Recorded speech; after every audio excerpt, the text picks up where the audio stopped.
This one's for the culture. Me and wifey in the room thinking of a master plan, thinking how we can influence the culture from where we stand. Knowing that our steps are ordered by the master's hand, still 10 toes down, we ain't switching up the stance. The mission of this music ain't just to make them dance, trying to tell them about the rock. Welcome to another fantastic episode of The Bond Chronicles. I am the amazing, lovely, highly favored, still alive and kicking host, Mr. Ray Bond on Twitter and at Mr. Bond Chronicles on Instagram. And I am blessed to be, or have my co-host here by my side, Mrs. Bond Chronicles on Instagram, Ms. Bond Chronicles on Twitter, Robin Bond on Facebook. It's Miss Bond like on MZ on Bond Twitter? Chronicles. Yeah. Okay, cool. So we got that out of the way. We appreciate y'all joining in. I believe this is episode 6? 7. 7? 7. 7. Yeah. Sure? No. Okay. Well, either way, we'll research that. Have it in the comments. When we get a bigger staff, they'll be able to tell us things like that of what episode it is. Yeah. But nonetheless, we have a tough episode today. I'm going to be honest. It's definitely not as light as the most of the other episodes we've done have been. So I don't really know where this is going to go. We're going to do our best. Obviously, it is an emotional topic. It is something that is very dear to my heart. We have these shirts here. Hopefully y'all can see them. Created by Reaction Apparel. Robin Bond for Reaction Apparel. Yes. Yeah. So it's that kind of show. And so what we're going to talk about is, and to be clear, it's the Derek Chauvin trial, not the George Floyd trial. Facts.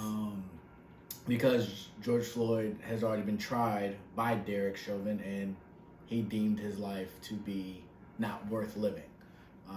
And so now we'll get to see how a jury will, in essence, find ex-Officer Chauvin hopefully guilty, but you never really know. So I'll give you guys a little bit of a background. You can fill in any blanks that you want. So Derek was arrested on May 29th of 2020. Crazy that we're coming up on almost a year since his arrest. Not even since the tragic incident that occurred. Murder. Yeah, you're right. Call it what it is. Murder, assassination. You're 100% right. I stand corrected. So the county attorney, Mike Freeman, surprisingly, did charge him with third-degree murder and the lesser included offense of second-degree manslaughter, making him the first white police officer in Minnesota to be charged in the death of a black civilian in 2020. As racist as this country is, as much police brutality as we've seen, this was the first time that this has happened. Just utterly mind-blowing. So, under Minnesota law, third-degree murder is defined as causing another's death without intent to kill. But, what is that, evincing? Created? What kind of notes is that? Oh, my bad. What word is that? I don't know, actually. I don't remember. Whatever.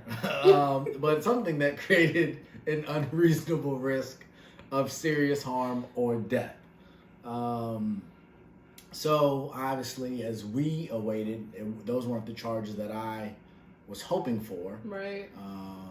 I believe it was a bit of a cop-out. However, on May 31st, AG... Oh, but wait, because the other portion is also important, that he was also charged with second-degree manslaughter, which again does not imply... That's for the joint. I think that's good. You did. It's cool. All right, good. You got it. Second-degree manslaughter basically is saying that the person, while they did kill someone, the intent was not to kill them. They weren't intentionally acting to kill. Yeah. Which I think is really important that people know that and understand that and the difference between a murder charge, which is intent to kill, lethally, premeditated or not. Like, your intention is to kill the person. And based on the actions of the officer, former Officer Chauvin, in the video, I don't necessarily understand what plausible outcome was going to happen with his actions being what they were. So, and I might be getting ahead of us, but I'm guessing, and I'm only guessing and trying to be as positive, optimistic as possible, is based on the defense that was going to come that it wasn't intentional. He was trying to restrain him and he lost track of time, and that's what caused it. It wasn't, get on the ground, you dirty black man, I'm going to murder you. It was, oh, I just got so caught up in the moment, or my adrenaline was rushing and I was trying to restrain him and I accidentally killed him. I'm guessing that's why they went with that charge. Originally, to accommodate that scenario. But it's just crazy that that's the standard at which this country was running. So on May 31st, Minnesota AG Keith Ellison took over the case, rightfully so, at the request of the governor. And on June 3rd, just a few days later, Ellison amended the charges against Chauvin to include unintentional second-degree murder under the felony murder doctrine, which alleging that Chauvin killed Floyd in the course of committing assault in the third degree. So somebody with a brain showed up, and even though it wasn't what I would love, we took a big step forward from what I understand. I'm not a lawyer, so all the legalese and the ramifications, I'm not 100% sure on how all of that will work, but I know it's an upgraded charge with upgraded time that I'm shooting for to be a conviction. Next, we have the U.S. Department of Justice. They convened the grand jury in February of 2021. So from June 3rd all the way into February 2021, little movement, a lot of investigation, a lot of paperwork, I'm sure, getting prepared for this trial. And in February 2021, they were convened to investigate several civil rights charges. The investigation included the killing of Floyd, which happened on May 25th of 2020, and other incidents involving Chauvin, such as in September 2017, when this piece of crap pinned down a 14-year-old boy for several minutes. The boy lost consciousness and was pleading he couldn't breathe, and as Officer Chauvin did, or ex-Officer Chauvin does, he didn't care. So even though the case, and I thought this was important, was similar, obviously very similar, it was deemed inadmissible by the judge overseeing the trial for Chauvin in the Floyd's case. And he also has tax evasion charges pending, and by all accounts, his wife filed for divorce. Is that final? Or I don't know if it's I final. haven't heard anything since then. But I believe the story is that she filed for divorce so that she could testify against him in the tax evasion charges because she didn't know what he was doing. Self-preservation is a crazy thing. Basically. Bringing us up to current, Chauvin's trial began on March 8th of 2021, and it marked the first time that a judge in Minnesota authorized cameras to show a full criminal trial. I'm with that, but as COVID protocols are relaxing, the fact that I believe it was only one family member was allowed in, I don't love it. I would rather have them in there if they want to be in there, but that's kind of the world we live in. So my thoughts on the things that have happened thus far, that we've discussed. It's interesting that they've allowed full access for the public to see this trial. as it is a criminal trial, and a lot of times that's not allowed. I would question if that's because people want to know what's going on with this case. People want to hear the evidence as it's presented, because unlike in the Breonna Taylor grand jury, people didn't really understand, and it wasn't easily accessible to find out how the grand jury was able to come back and decide to not press charges. And obviously, regular people who aren't, familiar with law and law jargon and how these things work, we all know that Breonna Taylor didn't have a gun. We all know that Breonna Taylor was innocent of any crime because she had not been charged with the crime and she never got a day in court. So for her life to have been taken, and there's no explanation as to why the people who killed her are not behind bars. I guess forethought was to be transparent in some way, to appease people, because people want to know what's happening. Whether or not that's going to ease people's minds at the end of this, determining the outcome, I don't think so.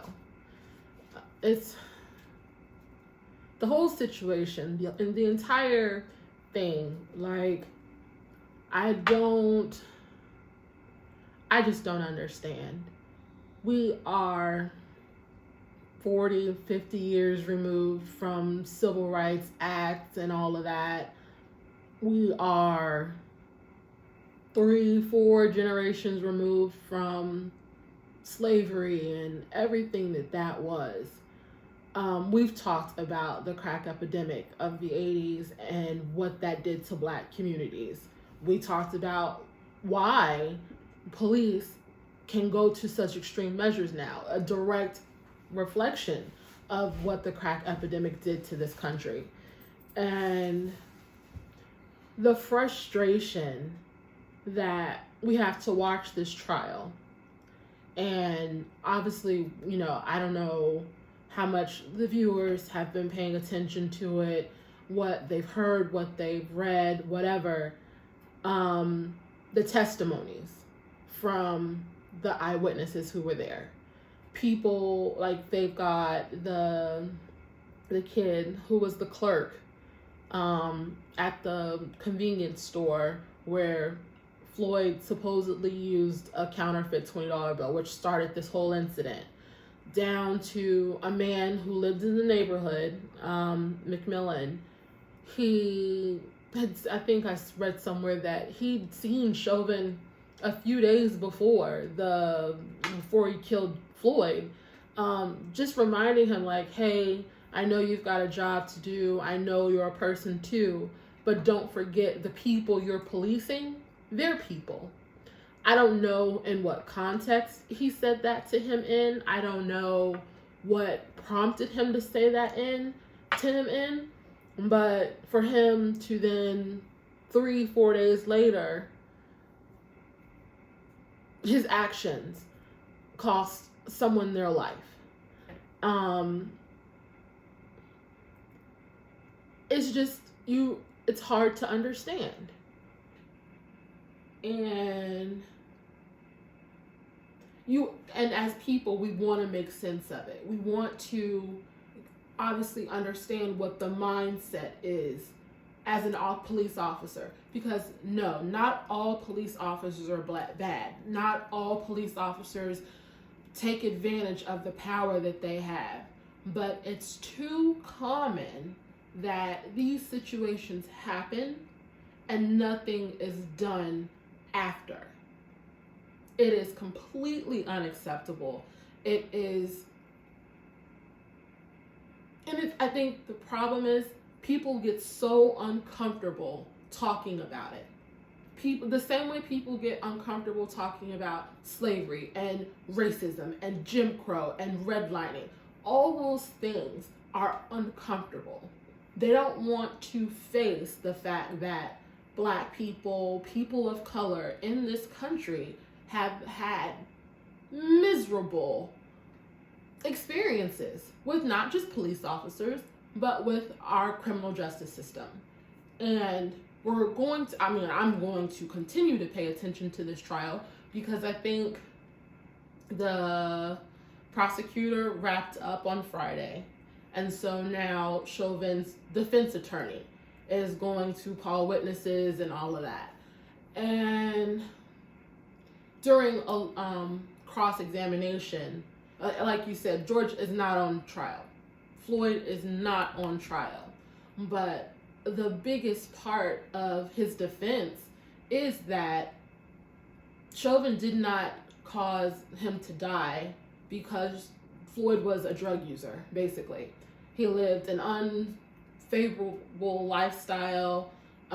He was clean sometimes he was, sometimes he wasn't. And that was a bigger contributing factor to his death than Chauvin being on his neck for 10 minutes, 12 minutes. Because even though we see 9 minutes of what happened, apparently it was longer than that. And so they finally, this is the first time that the body camera was shown in its entirety for, you know, the public to see, for everyone to see, and not just Chauvin's, but the officers also there on the scene. They are just as guilty. They're not on trial, but they are just as guilty. And this blue wall of curtain, or whatever you want to call it, where cops can't check other cops, cops don't tell on other cops, like, it's dumb. And it is a huge contributing factor as to why racists and people who completely disregard the lives of people who don't look like them are able and enabled to do what they do. Because I'm here and my partner isn't going to tell on me. And it's disgusting. And I don't know how you can defend it. And I don't understand why, as a country, we can't recognize it and move past this. Fix the problem and move past it. It's like we're caught in this circle. It just repetitive circle. And it's tiring. It's just, yeah. Sorry. All right. So you said a lot. I'm not going to really speak to a lot of it because I don't really know. Did you zone out? No, there's just a lot. And it's I'm a lot sorry. of different points. So in relation to the trial, for me, it should be obvious. Unfortunately, that hasn't been the case too often in our society. I do appreciate the level of what I believe to be honesty that I've seen from peers of Chauvin's, from witnesses on the scene, from onlookers. I don't know how you can come back with anything less than a conviction, based on what I've heard, and seen so far. What is not puzzling, but no, it is. What's puzzling to me, and I watch a lot of cop shows. I've known a number of cops. The ability for Derek to conduct himself in this way in 2017, in 2020, and in 2021. That to me says a lot about who he is as a person. And although I applaud there's a police officer, I think, that testified, and the paramedics. Lieutenant Zimmerman. So I applaud them for doing the right thing, for speaking their truth. But the fact is, this should have been stumped out a long time ago. Like, this individual was a problem. He's been a problem. And they allowed it to happen. And sadly, it's why we're here. Is because when they had the opportunity to take a stand, when no one was looking, they chose not to.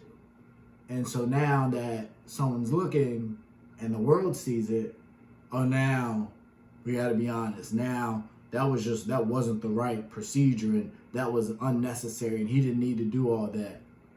Yeah, okay. He did it before, and nothing happened. So this false honesty, it bothers me, but it's beneficial in this case. So I am glad that it is coming forth. But I think the problem, and you talked about the blue wall of silence, is it's meant to protect the people. And so I get it, why it exists, but I think there needs to be levels and measures to it. Like, and this is why I don't understand how it really works, because I could not possibly sit there if I was one of those other 3 officers and just watch it happen. Right. And do nothing. Like, literally nothing. And by all accounts, they had George Floyd in the car. From what I read, Chauvin showed up. They took him out of the car. And obviously it's been documented that they have a history and working together at a nightclub and stuff like that. And I don't know what that kind of relationship was, but they knew each other. Yeah. So for somebody that you know on any kind of level, to carry yourself in that kind of way, with cameras in your face, with your body camera on, the level of arrogance and gall that you have to do that, and then just live your life. It's on a whole nother level. Like, that mentality, that ability to disassociate a human being from, like, being a human, like that to me is what really perplexes me, and how you get to that place where you have that much hatred and disdain for a person that you can carry yourself in that kind of way in today's society and think that you're right. Like, you know you're wrong. Mm-hmm. You have to know you're wrong, but you stand up there, and whether because the union told you or whatever, you plead not guilty. Bruh, you guilty. Now, the key is, and what you're banking on, is that the jury, that is more white than anything, won't hold you accountable. And I really hope that does not happen. But that really, to me, is the issue for me, is that this is the kind of person that got a job, kept a job, and now we're here. So I would like to believe that, going forward, we begin to move in a new direction, but it's going to take situations like this where people are held accountable. Breonna Taylor, we didn't get that. I believe it was Botham Jean, we kind of got that, but no, she got off. Oh no, the one that went in the wrong apartment. Yeah, she got 10 years. She did. When did she get 10 years? We can look it up. My bad. I'm sorry. I wasn't trying to question you, but I don't remember. She got 10, but there's like a chance of parole. But no, she went to jail. Yeah, sentenced 10 years. Oh, okay. So it was somebody that got off. I can't remember who it was then. Yeah, I'm not. I mean, there's a ton, so that's, you can add to that. You're right about that. So no, I'm optimistic that we will have the right thing done in the climate in which we live in. I guess I wouldn't expect much from government to speak up or say anything in this situation, but I will be curious to know, based on the outcome, how they kind of handle it. And to that point, that's really important to me, because I wasn't 100% sold on Biden. I wasn't 100% sold on Harris. But I voted for them because Trump wasn't it for me. And the platform in which they campaigned, all the things that they said, and how important, for what it's worth, a lot of Democrats campaigned on this past election cycle was change. Real, true, meaningful change. And quite frankly, personally, I am super tired of politicians pandering to the Black community during election season and then forgetting about Black people in between.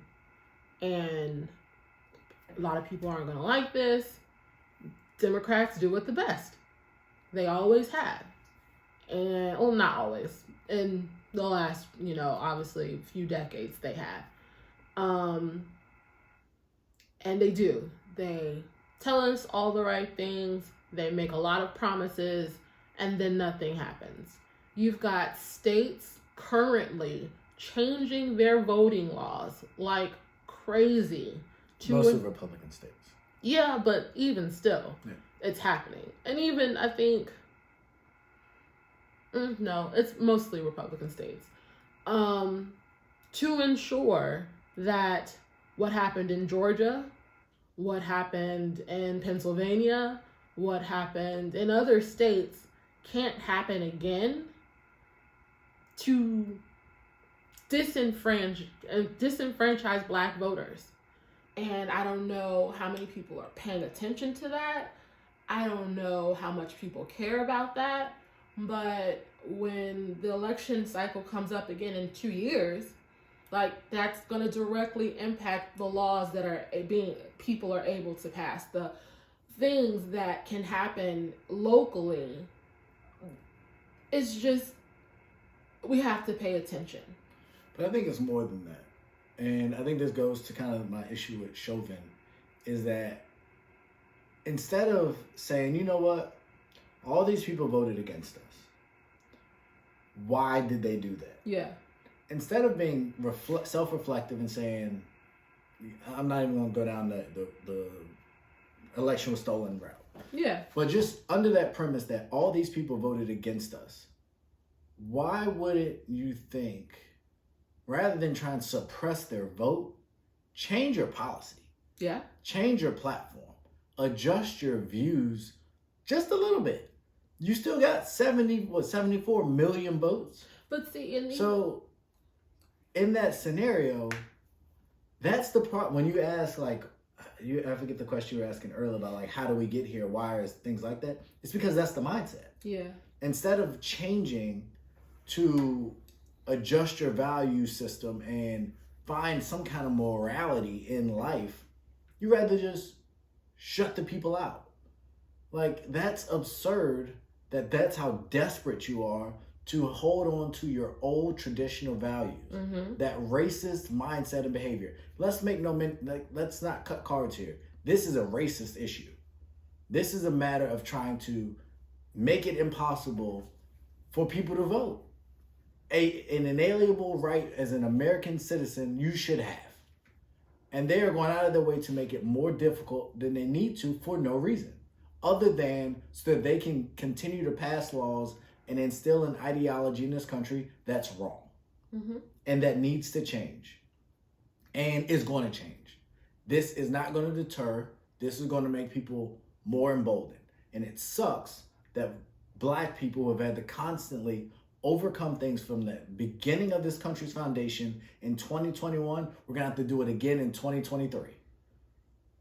But we're going to do it, and we're going to continue to do it. And at some point, maybe not in our generation, we're going to be able to move past this. And I hope that at some point that mindset can die out because it's dead thinking. But then we have people like Chauvin, who's relatively young, and there's a whole new generation of cops and others and politicians that have that same dumb thinking. Yeah, I was going to say, I'm sure people, our grandparents, were convinced that by the time their kids were grown and their grandkids were grown, this wouldn't still be a topic of conversation. Based on what? Why do you say that? I mean, because life when my grandmother was around, I wouldn't have thought it was going to get better. I mean, just basically based on everything that happened during the Civil Rights Movement.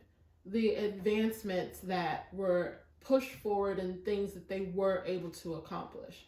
Like during that time, would you really, if you put yourself back then, would you really think that after all that work, and not just work, but blood, because it was an awful time. They killed all the leaders. Right, and they killed so many people. And it's like... So why would you think they would get better if they're killing the leaders that are proposing change? I mean, for what it's worth, like the Civil Rights Act was passed after MLK was assassinated. So I'm not gonna... I don't want to have that conversation about the Civil Rights Act. I have my own issues with it. I recognize what it did, but... You also recognize what it didn't do. Correct. So, I mean, I guess... But when I look at the world today, as progressive as we are, I don't think it's going to happen in our generation. And I'm about to be 33. So say in 50 to 70 years, I think it's possible. 50 to 70 years? You know what life was like 50 to 70 years ago? I do. But, and then I think that's a problem. Again, like my Nana, she's still alive. She remembers what it was like to go to segregated schools. She remembers what, when those assassinations were happening. Like, my family's from Gary. That's 10 seconds from Chicago. Like, people, it's, you want to think of all of that being a distant memory, but all of it is still walking amongst us every day, and people that we know who lived through it. And I would think that they thought doing all of that things were changing. Because why would you work so hard to change things knowing that nothing was going to change? For that matter, like the things that I want to do, I will be dang on if I leave this earth and I did not make an impactful change to make it better for our kids. Like, I refuse to believe I'm going to be 80 years old or whatever, and this is still such a difficult thing to grasp that it's wrong and we need to fix it. You've been alive 32 years. 32. I mean, I'm right behind you. I'll be 33 in July. We're still here. Like, you say the Civil Rights Act passed, and I say, and then they introduced crack. And then we took other steps forward, and then we had a black president, and we're still here. I don't see it. Me and you have talked off mic about what I think it will take. I mean, you can tell the people. That's what we're here for. To get to that point. And I think it's as simple as what we're seeing in the country today. Now, a lot of people are going to, I think have a tunnel vision of these people are terrorists. We look at the guy that drove through the officer. I think it was a 25-year-old man. Yeah. 25-year-old man killed an officer. But I was listening to the news while you were gone, just, a little while ago. And his family was saying he's not a terrorist. He's been going through a really hard time. He's depressed. And he suffered a lot of head injuries when he was playing football in college. I mean, they said the same thing about the guy in California. The officer said he had a bad day. Yeah. And that made it okay. Because he just had a really bad day. I don't know what other people do on their bad days. Like, I know what I like to do to make my day go a little bit better. But going and shooting up any establishment is never it. Right. And I'm trying to think, where was I going? Terrorists. Yeah. So the issue is they have that conviction about what they believe. And this is the one thing that I think most Democrats that I know still give Republicans credit for. They don't lie to you about what they want. They tell you straight, and they formulate a game plan around that. They typically don't sway too much. This last election cycle, we saw some of that just because of such a polarizing figure. But typically, you know what you're getting when you get a Republican. Your First Amendment rights, your Second Amendment rights, things like that are going to be really, really important. These people, we start in January when they went to the Capitol. Actually, started before that. It's been. I'm gonna say it started way before that. But they went to, I want to say it was Michigan or Wisconsin when they all went into the Wisconsin, I think. What do you call that thing? The Capitol. The Capitol. Was it the Capitol? I thought it was a courthouse. No, I thought it was their Capitol. Okay. Either way, they assembled, they moved, they mobilized. We saw it again at the Capitol here in D.C. And we've seen it countless times and times again. These people, even back to the Civil War, are willing to die en masse for their cause. To hold on to an ideal that should be dead. Fair enough. But they talk about in the Civil War where brothers were fighting brothers. Like, that is how deep and how passionate they are. I posted a picture the other day about a car in 2021 with a sticker on the back that says Super Cracker. And there's an NRA and a Don't Tread on Me. These people believe like this. When you hear about cults, it's usually, to my knowledge, a bunch of white people. But they believe. And people, and I don't really want to make this correlation because I don't think it's fair, but the same way with like Christianity and how they've taken Christianity and manipulated it, but their belief system is that strong. And I believe that is why throughout the course of every empire around the world, white people go in, white people pillage, white people take over. I don't hate all white people, but that is our history. And they are willing to die and take what they want. And that is why they get the results that they get. In other cultures, we don't do that. Specifically the black culture. We've had Black Panthers that was armed up, but we ain't stormed no capitals. We ain't really have no armed revolutions of any kind of significance. Not on American soil. Not in American soil. Now, we'll go fight for our freedom that we were told we were going to get and never got. But we haven't got that. And I feel like that's the missing piece, is that are you willing to go for that? And not just die behind a microphone. Are you willing to die behind a gun? Because they are. And if you want what they have, that's to me what it's going to take to get it. Policy, we talked about the Civil Rights Act. We've talked about all these different acts and great things that they passed. And white people still do white people stuff. And this trial is another indication of that. We saw with Ahmaud Arbery. It took months for there to be anything done. And if people wouldn't have been outraged, nothing would have happened. Right. Breonna Taylor, they passed Breonna's law, but then found nobody responsible for her death. So why the heck did you pass a law in her name if nobody did anything wrong? Like, and there's been a bunch of cases since, and I'm just really sick of trying to memorize all the names. But it's been ongoing. It's constant, and we talk about the media coverage. Like I said, you can go and shoot up all these different places and you had a bad day. Like, it doesn't make sense, but it makes perfect sense. It's the American way. And I don't think policy is going to change that. And so for me, I am naively more optimistic about what it would require for change, like real, true, meaningful change. But that standpoint comes from, I just don't, not another drop of Black folk blood needs to be spilled for this. We've already been dying for this country. Dying with recognition and dying without recognition.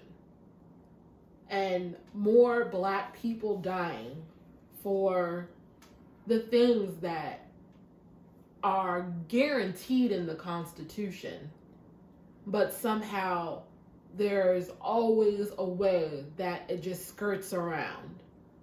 Like I don't want to see anybody storm the Capitol and potentially not. I mean, for what it's worth, everybody said it. I think that was one thing when the insurrection happened. You know, all of the TV pundits on the news were just like, you know, if black people were doing this, you're like, yeah, no stuff, Sherlock. Like, we know that. It's interesting that other people are catching on. I just don't want to see that. Black people have already sacrificed so much for this country. I hear you. I'll say two things. One, I haven't heard, and I don't watch the news per se. I get my news mostly from Twitter. Such a reliable source. Oh, because the news you watch on TV is more reliable? Yeah. I knew you were going to go there. I'll take my Twitter over the TV news every day of the week. You know what I haven't heard? What? I haven't heard any capital convictions. And I was literally thinking about that. Like, they made this huge to-do about rounding all those people up and you can't fly, like, and all of this stuff. That was fun. And I haven't heard a single thing about somebody being charged with anything, somebody going to jail for it. And it's just crazy because all those people who were shut down, locked down, scared for their lives at the Capitol building, they ain't said nothing about it since. No. They was pissed that Trump wouldn't come out and say, hey, tell your dogs to go home. Yeah. They were pissed. Everybody who was, you know, who can be held accountable for their actions, they're going to be held accountable for their actions. Win, Sway. And that is why we have what we have. I'm not saying because you can do that, and then that was just in January. Yep. We just hit April. Yep. And there's nothing about that anymore. They gave us a couple stimmies. They did dropped some bombs some other places. They've done some stuff with the border. Shooting up vaccines. Oh yeah, we got tons of vaccines that's rolling out and all this great stuff. And nothing on that. Not a thing. And that's just the way it has gone in this country for way too long. So my question. What happens if Chauvin is found not guilty? We saw it already. What happened when Brown and Taylor was found? When that new charge? A couple days before the press conference, they started boarding up the city. Yeah. And what happened since then? Nothing. Insurance paid out the claims, and people went back to their way of life. And that's the waiting game that. And I know I've thrown this term around, and I'm not including all, but it's just easier for the sake of what we're doing here today. That's what white people are waiting for. We saw the Grammys. They threw us a couple awards, but the number one award went to a white woman. We look at society in whole, and that's just the way it goes. They waited out, and then we saw in March, as leading up to some of this, there was crazy stuff going on. Yeah. And it's not just here. We saw implications of racism in England with the royal family. We've seen it in our policing since camera phones became a thing, and really before that. So when it goes potentially negative, which I really don't even want to put into the atmosphere, but if it goes negative, we'll be upset. There'll be some riots, but you say you don't want to see any more black bloodshed, but because we don't shed enough blood, there will be more black bloodshed. And that's just my perspective, and it sucks. I would love for it not to be that way, but I've yet to see an indication in society or in any empire where you negotiated your way to peace and freedom. I see it in Vikings. I don't see it in Not Vikings. Roman Empire, the Egyptian Empire. I don't see it in the British Empire. I don't see it in African empires. It doesn't work that way. People in power don't just give up power because they felt like it or it was the right thing to do. It's not how the world works. So if we expect that these people and white people who've had a history of acting this way to all of a sudden wake up one day and be like, you know what? We don't want to have all the power anymore. Let's make this thing equal. Ain't no way. It's not going to happen. It's not going to happen in the education. It's not going to happen in the housing market. We saw what happened in the stock market. When the little man, the minority, started trying to come up, everybody rallied around and shut it down, stumped it out, and I ain't heard nothing about it since. Right. No sanctions, no fines, nothing. Who cares? Who cares that you lost your life saving because you gambled on what should have been a sure thing, but because they cheated and lied and manipulated the stock market, you lost. They don't care that you lost. They won. And unless you're going to try and litigate that in court and take years and years and years and tens of hundreds, if not millions of dollars to ultimately probably settle. Like, the system's not built that way. So no matter which way you look at it, unless you overthrow it, this is what you get. And whoever's in power gets to keep the power. But the reason a lot of other countries have so much internal turmoil is because them people sick of that crap. Yeah. And they finally get to a point where they're like, we ain't taking it. And we will die for the cause. And it sucks. And then good old America comes in like the knight in shining armor with our ulterior motives and help. When we talked about the crack epidemic and what that was one, I think, Nicaragua. Mm-hmm. And then we stuck our nose in Venezuela and we stuck our nose in Cuba. We just stick our nose everywhere for the reasons we want to empower people so that we get rich. And we drop bombs to do it because we know that that's what it takes and that's what the world fears and that's what the world respects. Talking ain't gonna get it done, in my opinion. Well, isn't that just bleak? They say history is a predictor of the future. Show me in history where that didn't happen. I believe the Bible, even in the Bible, the Israelites had to go and they had to take the places. Gideon and his 300 had to fight. David couldn't even build the temple because he had so much blood on his hands. Like, that's just it. Jews and Muslims been shedding blood for thousands of years. China and Hong Kong and what's going on in Asia, same thing. That's how it works. People don't negotiate peace because of ego and power. And you feel like if someone else is on the same level as you, they're a threat. And so you don't allow it to get to that point. And it's unfortunate, but history just continues to repeat itself. So hopefully this trial will have a different outcome, but I feel like the setup is kind of like we paraded all our white people and all the people to testify against Chauvin, but we know that jury gonna hold it down. And not actually that you bring that up. The witnesses, the people who the prosecutor have called, they've been a really big story this week. I've mentioned, I think his name, I can't remember his first name. It is,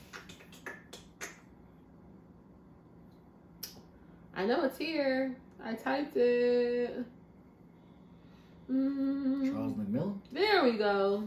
Charles McMillan, specifically. And Christopher Martin? There we go. Christopher Martin. Look at you, babe. You're so dope. Christopher Martin, the young man who was the clerk at the convenience store. His testimony, I did go and watch And McMillan's testimony, I went and watched, and McMillan's testimony brought me to tears.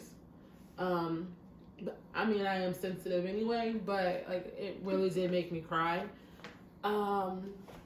The guilt that Christopher McMillan, I think he's only like 19. Christopher Martin. Oh yeah, I'm sorry, Christopher Martin. And I should remember that. Lead singer from Coldplay. But that's neither here nor there. Christopher Martin, I'm pretty sure he's like 19. He's young. He was there. He saw really the whole situation unfold, and the level of guilt that he carries, the level of shame, and just, I can't even imagine, because his actions directly or indirectly caused this man's life to come to an end. Like I don't know how you put it. It's just the weight of his decision to accept the $20 bill. And oh, it's fake, I'm calling the cops. Like that whole sequence of events and how everything has unfolded since then. I can't even imagine in his mind how that feels, in his heart how that feels. I don't care. I hope he lives with that. And I hope it eats him up every single day. And so the reason why, from what I understand, and maybe this never came out because George was murdered. My understanding is they've never proven that the $20 bill was fake. Oh yeah, I don't think so. The same thing. And that's why they keep saying allegedly. Right. That ain't hard to prove. Yeah, everybody's got the little marker thing. Right. So, and even not in the moment, okay, maybe you forget or it feels weird and you run out to catch him or whatever. This happened over a year ago. Mm-hmm. They still ain't proved whether or not the $20 bill is real or not. I think at this point it's moot. No, well, if I'm him, it was enough for you to call the police. Right. You don't want to know. Or you did what you knew you was doing.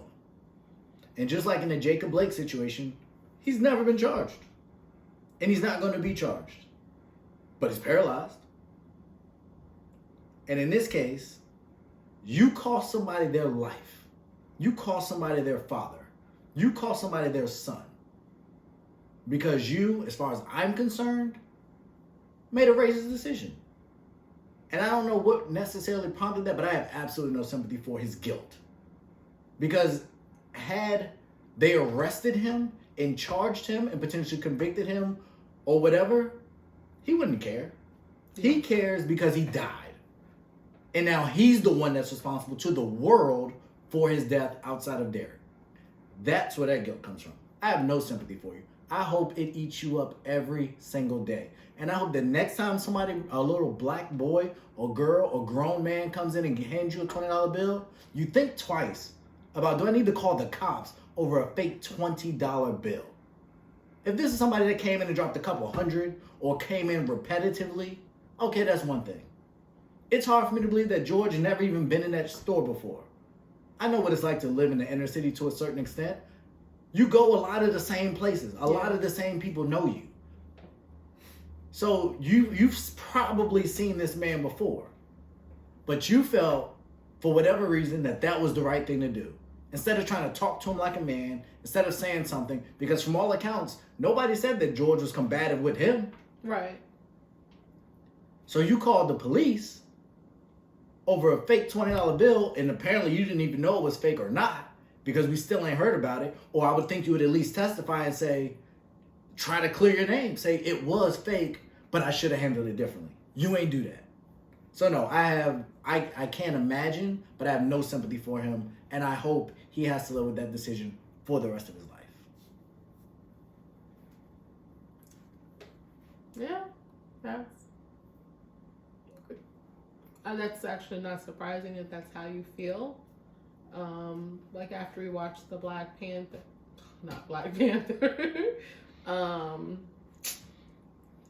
Judas and the Black Messiah? Yes, Judas and the Black Messiah. I did not know that the gentleman committed suicide.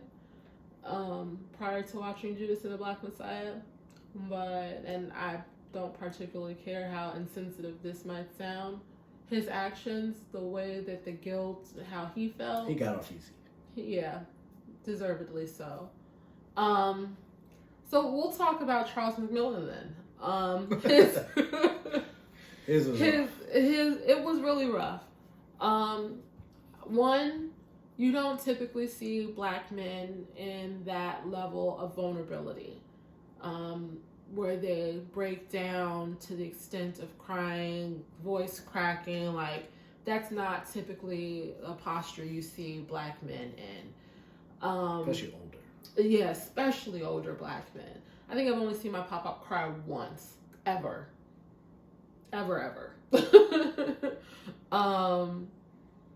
And for what it's worth, most of the people who witnessed Chauvin's actions, like, with their own eyes, mostly were just passerbys. Like, they were going about their day, regular day, and just happened to walk down that street, and wham, bam, there it is, in your face, police brutality. And this gentleman, older.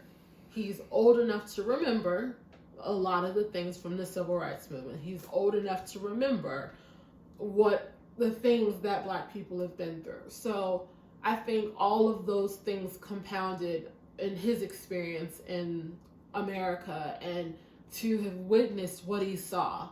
And then when he goes back to the conversation that he had with Derek a few days prior to the incident, it's like, again, I don't even want to know what that feels like. It's just heartbreaking. And maybe it's because I'm more sensitive or whatever you want to call it. I just don't understand. And it's all just a sad situation. And again, this case is really bringing to light one. I mean, I don't think it's a secret how most African Americans, black people, people of color, whatever, feel about police or police brutality or the criminal justice system. But I think this trial, I really do hope that he gets found guilty. I know I asked the question earlier, what happens if he doesn't? Like, I don't want to see what the repercussions will be if he's not found guilty. But a lot of this is an indictment on the whole system. How can someone who was fired from another police force just pick up, move to another state, county, whatever, and get the job doing the same thing he just got fired for doing? How can someone who has committed the same act of injustice, brutality, excessive use of force continue to be allowed to do the job when you are on record with disgusting acts towards other people? Like, You've talked about that. I mean, I'm just saying, that this case is showcasing the many, many flaws of the American justice system, from the policing down to the way that this court case is going to play out and how it's played out before. It's just, in your mind, in my regular person mind, like, it does not make sense. And this case is shining a light, a big, bright, ugly spotlight on all of those things. I agree. But I just think that's how it's been. And it sucks to say it, but even in New York, when they pushed the old man down, he cracked his head open. Mm-hmm. Nothing happened. happened.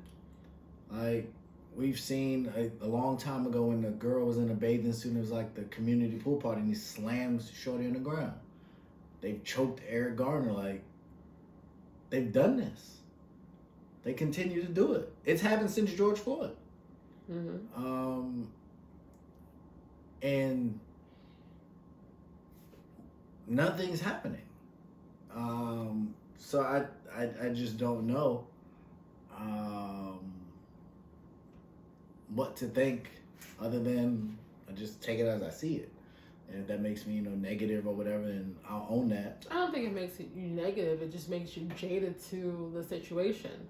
Like you said, like the names, the list of names, you see the shirts and the posts and all of that with names that people can remember. But the actual list of names is so much longer. There are so many other cases. There are so many other deaths that never see the light of day on TV or mass consumption, but they happen. And the people who deal with that are those families. Right. And they throw some money at them. And for what it's worth, it's not even, they don't always even get money. You're right. And it's like, we keep saying how many more, but it just keeps happening. I agree. And I think it would take things like, and I hate to put the onus on them, but if 70% of the NFL is black, stop playing. 70-some% of the NBA is black, stop playing. And then, but that's a thing too, because when they protested after the events in Kenosha, that was, I guess, basketball had just restarted for real. Mm-hmm. Everybody's in a bubble, and it happens, and I can't remember what team it was. The Bucks. Oh, right, because Wisconsin, and they said they weren't playing, and then it was like a domino effect. Nobody played, and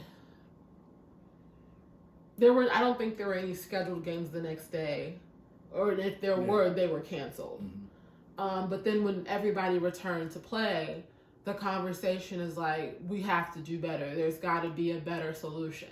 There's got to be something more, and one of the biggest problems is nobody really knows what that something is. And like you said, you don't want to put the onus on celebrities. You don't want to put the onus on people with high profiles.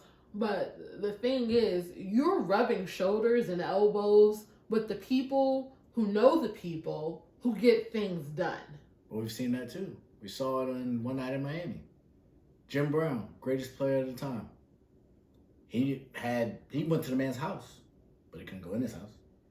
And so a lot of times, the LeBrons, the Oprahs, the Tyler Perrys, they know the people. But are those people going to enact huge change on their behalf? Probably not. So the Tyler Perrys, all that, Georgia, one of the main places, breaking its neck to change the voting laws. There is so much industry, and not just industry controlled by white people, but industry controlled by black people in Georgia. And for what it's worth, a lot of the Georgia economy relies on it.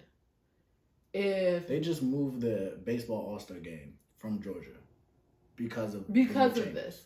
So if other industries, people followed suit,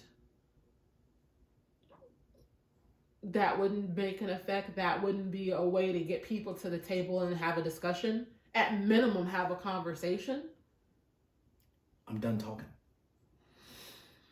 So just go shoot everybody up, Ray. I mean, you can keep doing it your way. And you can keep talking to these people. They will appease you. But if you want them to change, and we've seen it with record labels, what did NWA do to get out their deal? Yeah. Who Snoop go get to get out his deal? Suge Knight. To get out of these deals and to get stuff done, you got to be Kanye. You got to go to that extreme to try and get out of your deal. You got to sue. You got to get lawyers. But people ain't got $10 to $20 million to spend on lawyers on retainer. So you can say, "Would you want to go shoot up everybody?" No, I don't want to do it. But if you think it's going to happen another way, and this is going to be given to you, it's not going to happen. It is not going to happen. And you can tear up the inner cities and then That's a whole different discussion about who's actually tearing up the cities and all that. If I'm them, what's the motivation? Why should they change? What are they really losing by not changing? What is it costing them? Nothing. It's costing them nothing. They write some weak laws with a bunch of holes that they can circumvent or not enforce. It ain't costing them nothing. Police unions are still making a bunch of money. These officers keep getting more and more jobs. They sweep more and more stuff under the rug. There's no accountability. Like, what are we saying? So yeah, you keep talking to them, and they'll listen. They'll take a meeting all day. They'll have a press conference. We saw when we was watching the crack documentary, and the head of the FBI came out and listened to the people. Yeah. And what happened? Nothing. Like, talking don't work. Because they don't talk to Fred Hampton. They don't talk to Martin Luther King. They don't talk to Malcolm X. They didn't talk to Muhammad Ali. They locked them in prison. Or they murdered them. Like, that's how they function. So if you think talking to these people that are willing to kill you is going to get you the result, it ain't.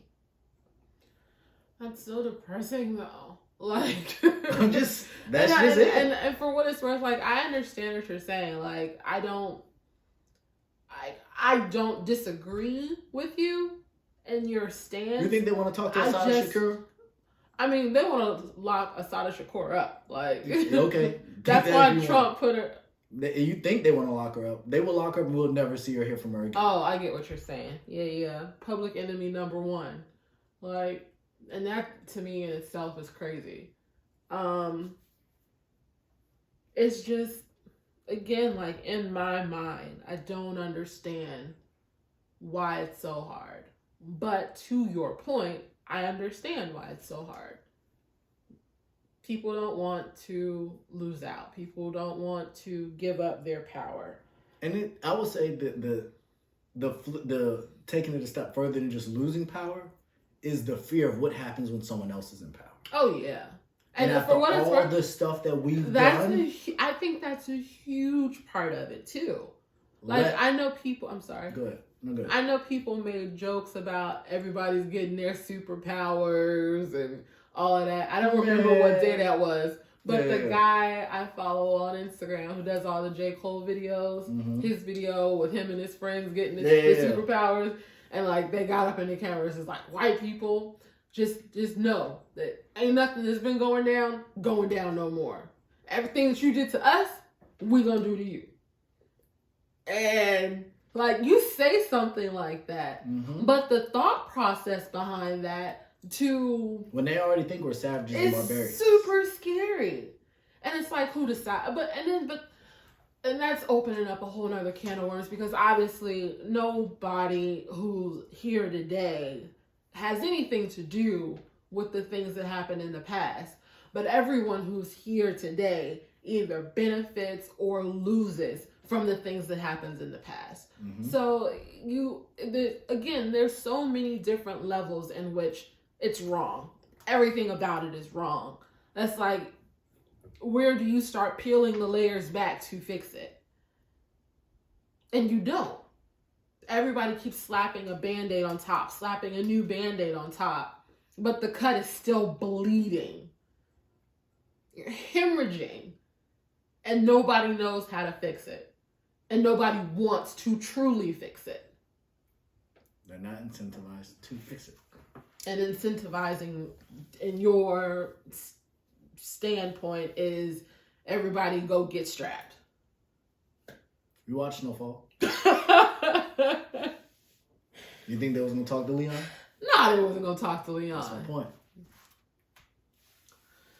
Oh, man. I don't know, guys. This episode, obviously, for us, I alluded to it earlier, but there are definitely a lot of things that I personally want to do to change things. Ending qualified immunity would be a huge step in the right direction, because 90% of the times when these officers are not charged, probably like 99% of the time these officers aren't charged, it's because of qualified immunity. And I think getting rid of that and a few other policies that help police officers escape the consequences of their actions, one, it would be more than just a good faith move. Like, these officers would really realize, oh shoot, there's nothing protecting me from if I pull the trigger and kill this person. There's nothing that I don't have a safety net. Oh, I feared for my life. You're a police officer.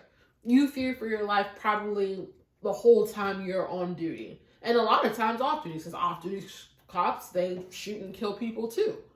And it's like, there needs to be some movement in, at minimum, that arena for me to feel or think that we're moving in the right direction. Fair enough. So yeah, we're going to be watching over the next week or two as we continue to go through this process. Definitely continuing to pray for the Floyd family. I'm sure it cannot be easy to have to relive all this. Yeah. For what it's worth, again, I'll give my respect to those who have testified against Derek. That takes a level of courage, regardless of the motivation. And so we'll see. I am hopeful that we will get a conviction and that it's a conviction that comes with a really, really, really, really long time. But then if he gets in prison, they'll just protect him as well. So, yeah, man. Not the typical episode. Probably the heaviest of things we've dealt with. But it's our responsibility to talk about it, to give our opinion, hopefully educate, maybe even inspire. I would love to hear comments on other ideas of ways to get the change that is necessary. Or, yeah, exactly. Like, what do you think it would take to make things really move towards a future that everybody wants to see? Because it's not just Black people, obviously, who are heavily impacted by the things that are going on. And if you think that it is, like, then you're part of the problem. Expand on that. What do you mean? It's an everybody problem. It is. Like, regardless of whether you feel like it directly impacts you, I'm sure it directly impacts someone that you know. And if you care about people, if you care about the people you hold important, if you care about the people you hold dear, you don't want to see them continue to go through this. I think a big problem is that there haven't been enough people unified against the common enemy. Because they don't care. It didn't come to their door. We joked about that in our last pod. When I mentioned your friends and family, your position changed. Like, and we're not gonna get into the Stop Asian Hate portion. That can be a whole different topic, but I don't think George Floyd dying at the hands of the police impacted other communities in much way. There's shock, but as far as motivation, a call to arms, to rally against the machine, I didn't see that. Not really. Not substantiated, not over time. So, I think everyone saw it, but as far as impact, we disagree. And that's okay. It is. Oh, guys, this has been another episode of the Bond Chronicles. Where do we go from here? Stay tuned to find out. So again, make sure that you do like, share, and subscribe on YouTube. We are the Bond Chronicles. That's our channel. We are also on Anchor, Spotify, Apple Podcasts, and a host of others. So definitely check the link in our bio if you're on our Instagram. Definitely share with others. If you have something to say, please comment. We love to read the comments. We appreciate all the love and support. We hope you had a wonderful Easter Resurrection weekend. And until next time.